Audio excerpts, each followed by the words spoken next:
Terima kasih untuk puji-pujian ini. Waktu selanjutnya saya serahkan kepada Pak Suryanto ya, benar. Iya, silakan. Ya, mari kita berdoa. Bapa di surga, terima kasih pagi hari ini kami boleh sekali lagi datang untuk berdoa di baktian doa pagi. Tuhan, sekarang kami mau mendengarkan firman Tuhan. Tuhan tolong hamba-Mu supaya bisa menyampaikan firman Tuhan dengan jelas dan baik. Dan juga kami juga boleh mengerti firman Tuhan dengan baik. Terima kasih Tuhan. Dalam nama Tuhan Yesus kami berdoa. Amin.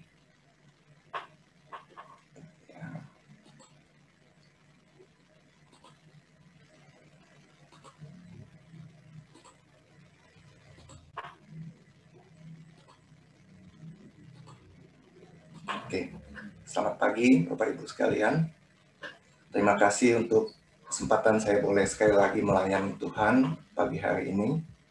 Nah, hari ini firman Tuhan diambil dari Keluaran 33 ayat 1 sampai 3a. Bapak Ibu bisa melihat ayatnya di layar ya. Saya akan membacakan buat kita semua. Berfirmanlah Tuhan kepada Musa, "Pergilah, berjalanlah dari sini, engkau dan bangsa itu yang telah kau pimpin keluar dari tanah Mesir, ke negeri yang telah kujanjikan dengan sumpah kepada Abraham, Ishak dan Yakub. Demikian, kepada keturunan mula akan kuberikan negeri itu. Aku akan mengutus seorang malaikat berjalan di depanmu dan akan menghalau orang Kanaan, orang Amori, orang Het, orang Feris, orang Hewi, dan orang Yebus, yakni ke suatu negeri yang berlimpah-limpah susu dan madu." Nah, Bapak Ibu, kongsi Sinien Kuile ya, Sinien Mungen.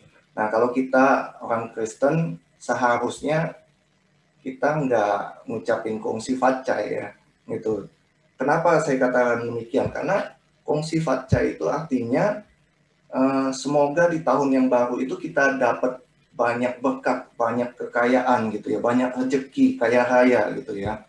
Nah, kalau kita orang Kristen harusnya kita ngomongnya Sinen Kuile gitu ya, tahun baru ini mendatangkan sukacita, Sinen Mungen, artinya tahun baru itu mendatangkan berkat gitu ya. Nah, karena maksudnya bagi kita orang Kristen tuh berkat tuh tidak selalu identik dengan kekayaan gitu, dengan kaya raya gitu, ya. Oke.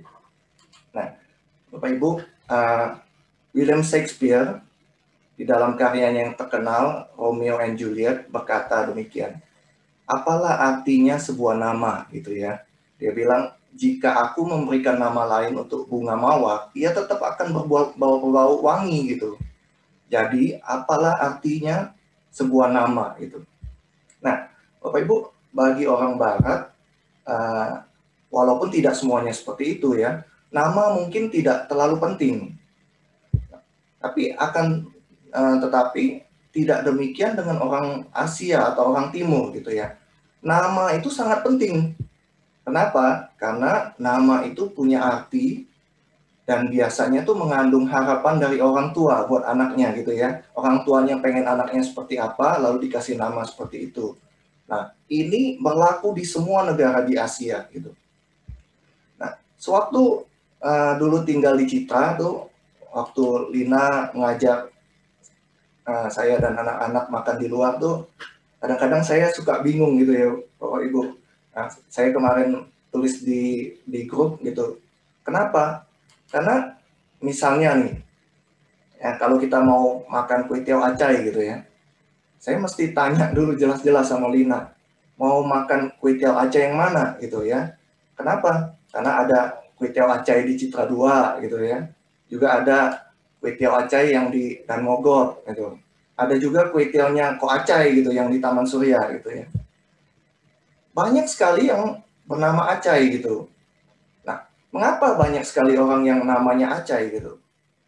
Nah, saya tanya papa saya, itu karena Acai itu, nama Acai itu berasal dari kata yang sama dalam ucapan orang Imlek ini ya, kongsi Fak Cai gitu ya. Cainya itu Fak Cainya ini gitu.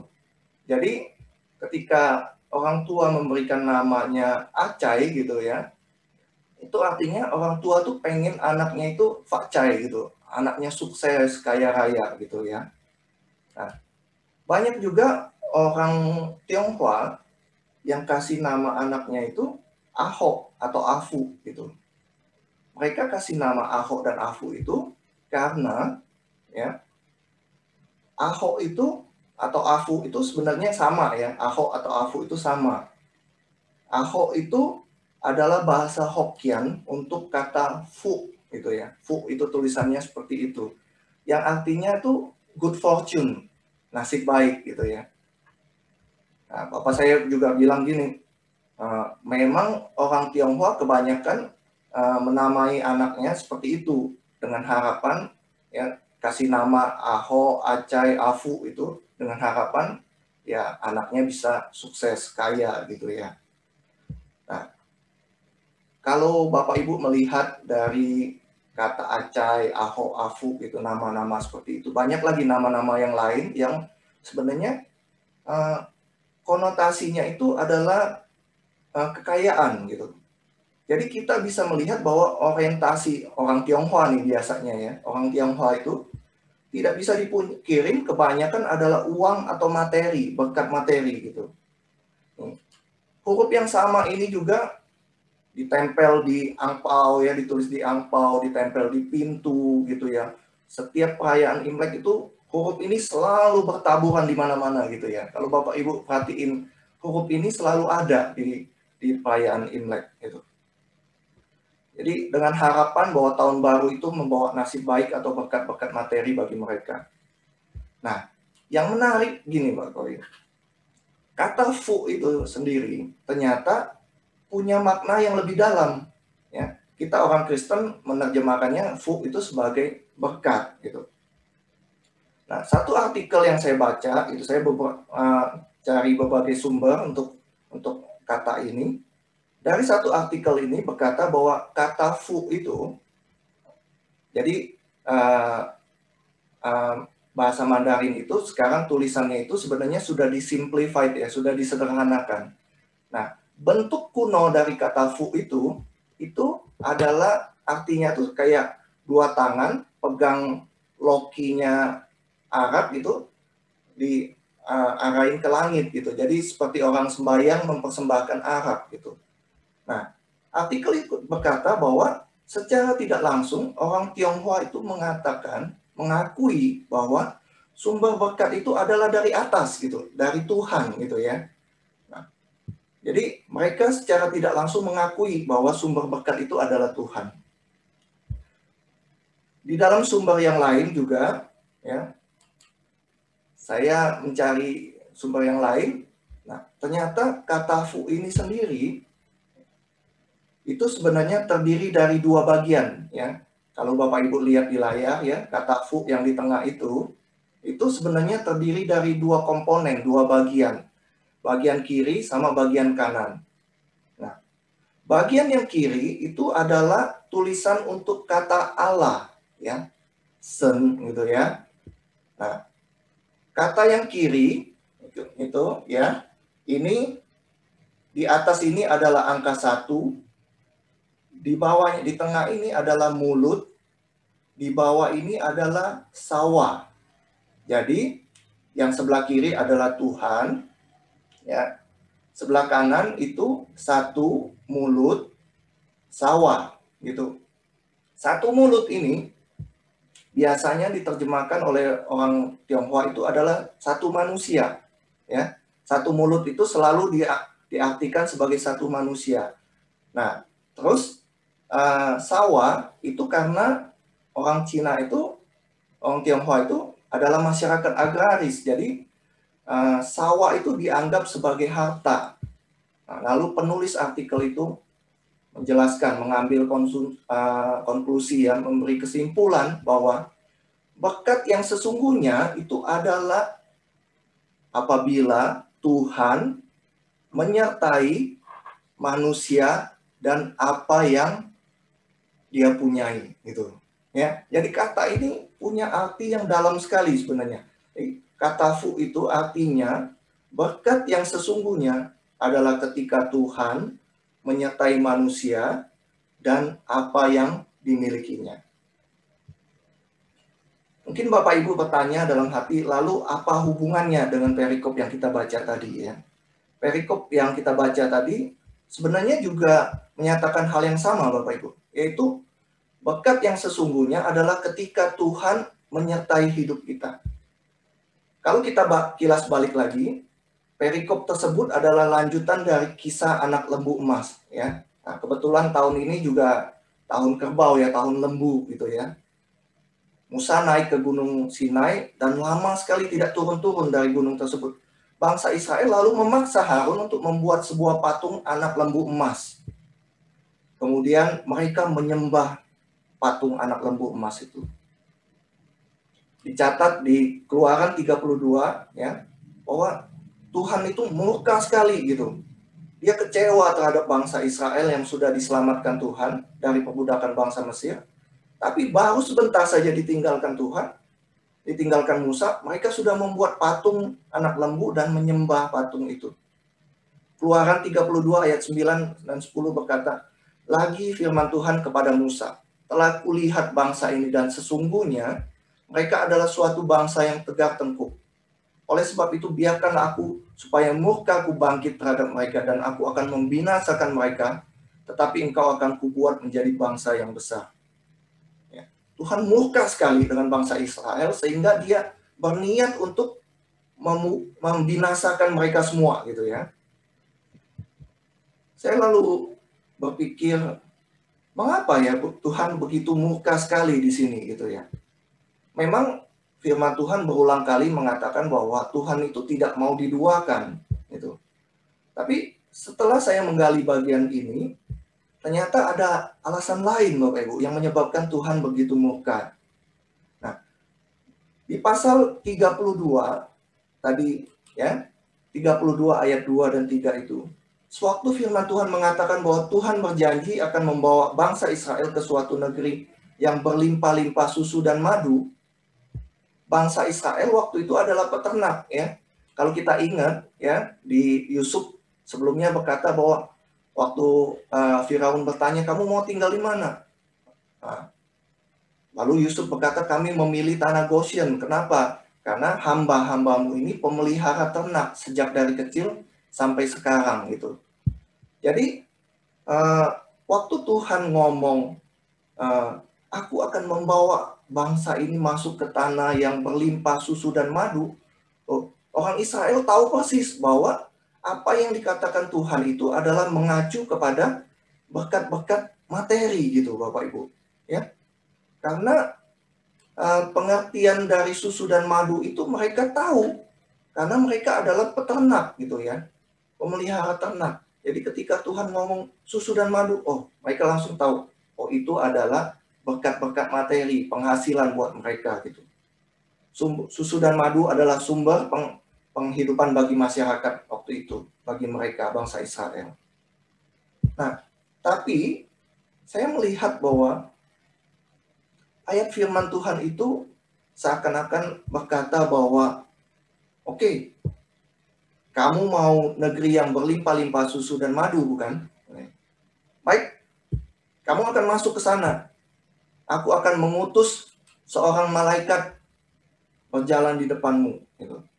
Tuhan berkata demikian ya. Oke, kamu mau negeri yang berlimpah-limpah susu dan madu bukan? Oke, baik, kamu boleh masuk ke negeri tersebut. Aku akan mengutus seorang malaikat di depanmu. Tapi lanjutannya Bapak Ibu, ya. Tuhan berkata kepada bangsa Israel, sebab aku tidak akan berjalan di tengah-tengahmu, karena engkau ini bangsa yang tegak tengkuk, supaya aku jangan membinasakan engkau di jalan. Tuhan murka sekali di sini. Kenapa?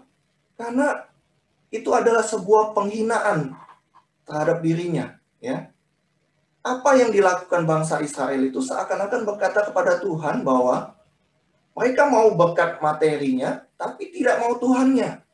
Ya, mereka mau berkat materinya susu dan madu itu, tapi tidak mau Tuhannya. Mereka mau anak lembu emas itu. tidak mau Tuhannya. Tuhan berkata kepada bangsa Israel, kalian mau berkat materinya? Oke, baik, kamu dapatkan berkat materinya. Tapi aku tidak akan menyertai kalian lagi. Aku tetap akan melindungi kalian. Aku tetap akan menghalau musuh-musuh kalian. Tapi hanya melalui malaikatku saja. Aku tidak mau tahu lagi tentang kalian. Aku sudah tidak peduli lagi dengan kalian. Bangsa Israel mengerti betul konsekuensi dari ucapan Tuhan tersebut. Makanya di ayat keempat, di situ dikatakan, ketika bangsa Israel itu mendengar ancaman yang mengerikan itu, berkabunglah mereka, dan seorang pun tidak ada yang memakai perhiasan. Bapak Ibu, sama seperti bangsa Israel yang Tuhan bebaskan dari perbudakan di Mesir, ya. Tuhan juga menebus kita dari perbudakan dosa dengan cara mati di atas kayu salib. Tuhan Yesus berkata, Dia datang supaya kita mempunyai hidup dan mempunyainya di dalam segala kelimpahan. Tapi di tengah-tengah masyarakat yang materialistis saat ini, banyak anak Tuhan yang juga salah mengerti ayat ini. Dan kita semua juga bisa jatuh ke dalam kesalahan yang sama. Kita membaca ayat ini dengan kacamata dunia sekarang ini yang apa-apa itu menyangkut materi. Jadinya kita mengira bahwa segala kelimpahan itu adalah kelimpahan materi. Dan orang yang diberkati itu adalah orang yang kaya raya. Kita mungkin tidak secara terang-terang berkata bahwa berkat itu adalah berkat materi. Tetapi secara tidak sadar, kita berharap ketika mengikuti Yesus, hidup kita lancar saja, omset naik, kita berharap kesehatan kita baik-baik, tubuh selalu fit, tidak kena COVID, gitu ya. Nah, semua itu secara tidak sadar kita harapkan dari Tuhan. Beberapa anak Tuhan menganggap juga persembahan itu seperti menabur, gitu. Berharap kemudian Tuhan akan mengembalikan 30 kali lipat, 60 kali lipat, 100 kali lipat. Padahal sewaktu Tuhan Yesus memberikan perumpamaan itu, Dia mengatakan bahwa benih itu adalah firman. Penabur itu menaburkan benih firman. Yang lain juga memberikan perpuluhan dan berharap bahwa Tuhan membuka langit, tingkap langit dan mencurahkan berkat yang berlimpah-limpah. Ya. Dengan cara memberikan persembahan yang besar gitu ya. Berharap Tuhan membalas dengan membuka tingkap langit. Tapi berkat Tuhan sebenarnya tidak selalu tentang membukakan tingkap-tingkap langit, Bapak Ibu. Ya. Firman Tuhan berkata, berkat Tuhan itu juga termasuk ya, Tuhan menghalau belalang pelahap supaya jangan dihabisinya hasil tanahmu, dan supaya jangan pohon anggur di padang tidak berbuah bagimu. Ketika di masa-masa sulit seperti sekarang ini, Tuhan menghalau pengeluaran-pengeluaran yang tidak perlu. Kalau kita sekarang ini masih sehat gitu ya, Tuhan berikan kita kesehatan, Tuhan berikan kita makanan yang cukup, itu sebenarnya juga berkat Tuhan, Bapak Ibu. Ya, Tuhan menghalau pengeluaran-pengeluaran yang tidak perlu. Seringkali anak Tuhan membungkus dengan kalimat-kalimat rohani seperti ini. Tuhan tidak pernah berhutang kepada anak-anaknya. Ketika anak Tuhan berkata demikian, sama saja dengan berkata bahwa ketika kita memberikan sesuatu, Tuhan akan mengembalikan apa yang kita beri. Padahal kalau kita teliti, Bapak Ibu, kalau kita tidak berhutang kepada Tuhan, berarti Tuhan tidak wajib juga ya. Hutang itu kan wajib gitu ya. Kalau Tuhan tidak berhutang, berarti Tuhan juga tidak wajib memberikan atau mengembalikan apa yang kita sudah persembahkan. Bapak Ibu, Musa menyadari hal ini. Dia menyadari kesalahan bangsa Israel. Oleh karena itu Musa berkata di Keluaran 33 ayat 15. Jika engkau sendiri tidak membimbing kami, jangan suruh kami berangkat dari sini. Dengan kata lain, Musa hendak berkata, kalau Tuhan menyertai, di padang gurun pun tidak apa-apa Tuhan. Tetapi kalau Tuhan tidak menyertai, malaikat yang memimpin atau tanah perjanjian yang berlimpah susu dan madu pun Musa tolak. Ya. Musa memberanikan diri berkata seperti itu karena dia tahu persis. Yang terpenting bukan masuk ke tanah perjanjian. Untuk apa masuk ke tanah perjanjian kalau Tuhan tidak ada di sana? Yang terpenting justru adalah penyertaan Tuhan dalam perjalanan mereka. Bapak Ibu, yang terpenting di dalam hidup kita bukan berkat materi. Untuk apa hidup berkelimpahan materi kalau Tuhan tidak lagi berkenan kepada hidup kita? Yang terpenting bagi kita adalah penyertaan Tuhan dalam hidup kita. Perkenanan Tuhan untuk membimbing kita.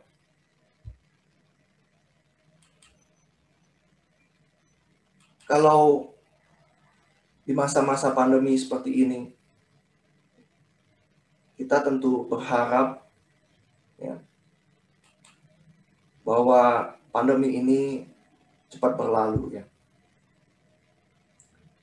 Akan tetapi saya mau katakan kepada Bapak Ibu semua bahwa kalau Tuhan menyertai, masa pandemi ini tidak cepat berlalu pun tidak apa-apa. Tetapi kalau Tuhan tidak menyertai, masa pandemi cepat berlalu pun tidak ada gunanya. Banyak anak Tuhan yang bersaksi bahwa justru di masa-masa pandemi ini mereka semakin bergantung kepada Tuhan. Bergantung kepada pemeliharaan Tuhan.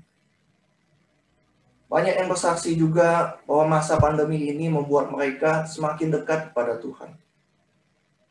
Beranikah kita berkata seperti Musa berkata kepada Tuhan? Yang terpenting bukanlah krisis ini selesai dan pandemi berlalu. Untuk apa krisis dan atau pandemi ini selesai, tapi kita tidak belajar sesuatu darinya. Yang terpenting adalah Tuhan menyertai kita semua di tengah-tengah masa sulit seperti ini. Tuhan memberkati Bapak Ibu semua. Mari kita masuk dalam doa.